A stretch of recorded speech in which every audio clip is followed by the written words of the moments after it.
But let's clearly define what we mean by the human zoo and why we think it's worth breaking out of it. So let's start with the origin of the term, because I didn't come up with this. I borrowed this from Christopher Ryan from his book Civilized to Death. And here's the context in which he mentions the human zoo. He says, the modern world is the ultimate human zoo, designed, created, administered, and occupied by humans. Tragically, the zoo we've designed for ourselves is a poor reflection of the world in which our species evolved, and is thus a profoundly unhealthy, unhappy place for too many of the human animals it contains. This is how he describes the human zoo in the book, and this idea really stuck with me. I think he uses the term only once or twice in the book. It seems to me to be like a perfect encapsulation of a wide range of problems. And the reason a human zoo, or reason the term zoo is a good term, is because this is what literally happens when you put animals in a zoo. And this is especially true for old school zoos, right? So a lot of zoos, I think, are modernizing now, where if you go visit the zoo, then they try to make an as natural as possible habitat, and sometimes even like make sure that the animals don't see the visitors and things like that. So this is changing, but it used to be, a couple of decades ago, a zoo was just relatively small cages with animals in them. And what happens is that there's this extreme degeneration that happens to animals in captivity. So you will have animals developing tics. You will have animals doing things like, pulling out their own fur and things like that. And so clearly this psychologically is terrible for an animal to be stuck in a cage instead of in its natural environment. And obviously the same is true for a person, right? You cage a person, they go mad in various ways. Yeah. But there's also physical degeneration, which is, I think, an important point, as we're going to talk about that too. I think that's sometimes the less obvious thing, but that's another thing. Like, you stick animals in a zoo, they physically degenerate pretty horribly. And a kind of a famous example of this, I think, is the orca's back fin. So orcas in the wild have this tall fin on their back. And in captivity, so, if you go to whatever it's called, Ocean World or whatever, where they have... SeaWorld, yeah, where they have orcas in captivity, their back fins, they look like they flop over. They basically no longer stand upright. And that's just kind of an obviously visible thing. Like, that only happens in captivity. And it happens for various reasons, right? It might be something about nutrition. It might be something about the environment they're in, like the water they're in. And it might also be like psychosomatic. Yeah. But the point is, you can clearly see this degeneration happening. And yeah, this is obviously, it doesn't take much to understand that sticking an animal in a cage is not good for that animal. Like, you wouldn't want to be the animal in that cage. Yeah. But that's the thing. You are an animal in a cage. Like, if you've grown up in modern civilization, you're one of those caged animals in many, many ways. In ways that are less obvious than if you were just literally stuck in a cage, but in many ways nonetheless. And I think the clearest sign of this is what's called a disease of civilization. Disease of civilization is a disease that you cannot find in basically tribal people, in pre-civilized people. And diseases of civilization range very widely. Loads and loads of things that we suffer from that we think is normal is stuff that you cannot find outside of modern civilization. And it is also a matter of physical degeneration. So an example of this is most of our dental issues. And if you've ever wondered, like, how come I had to go to the dentist from a relatively young age? And for many of us, it's like an ongoing saga of all the stuff that's wrong with our teeth. Constantly we have to drill and fill and squeeze and change and stretch and all kinds of unpleasant stuff, which would make you think, well, this is really poorly designed. This human mouth is really poorly designed. This must have been horrible, right? Pre-dentist. This must have been terrible. Turns out, no. There's this book by an author called, is it Winston Price? Something Price, I think. Nutrition and physical degeneration, I think it is. Hmm.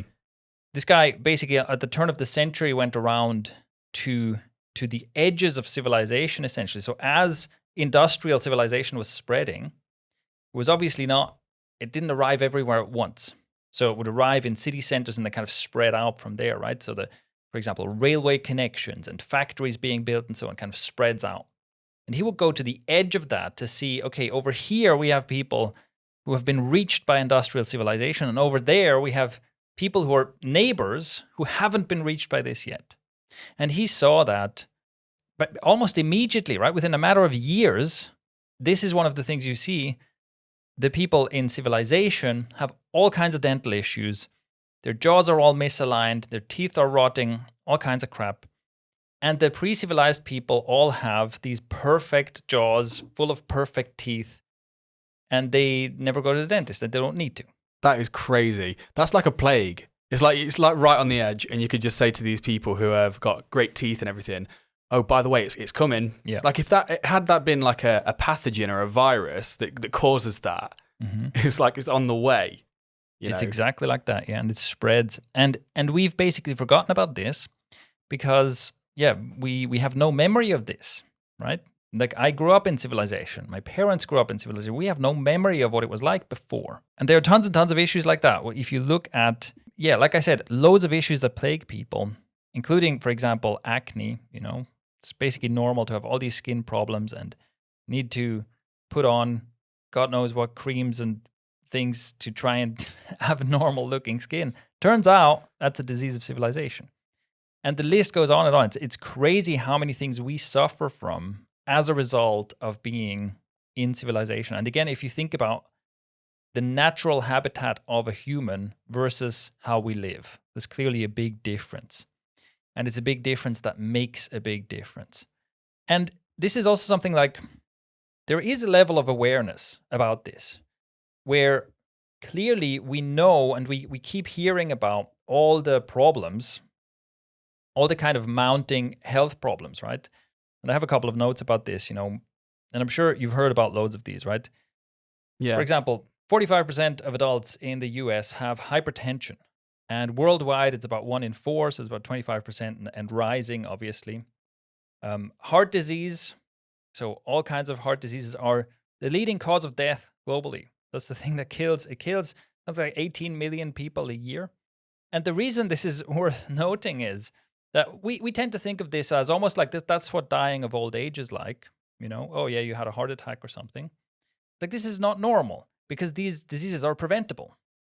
With lifestyle interventions, as they're usually called. So basically better eating usually, and maybe a bit more activity would prevent some amount, probably most of those 18 million deaths, right? Yeah, it's like in order to help you with this heart disease problem, we need to help you like behave a bit more like a human's always behaved throughout our entire history, and less like we've behaved over the past few hundred years. Yeah, just move a bit and eat things that are actually like whole foods and stuff. Yeah, to which most people would say, "Oh, that's too extreme. I can't do that."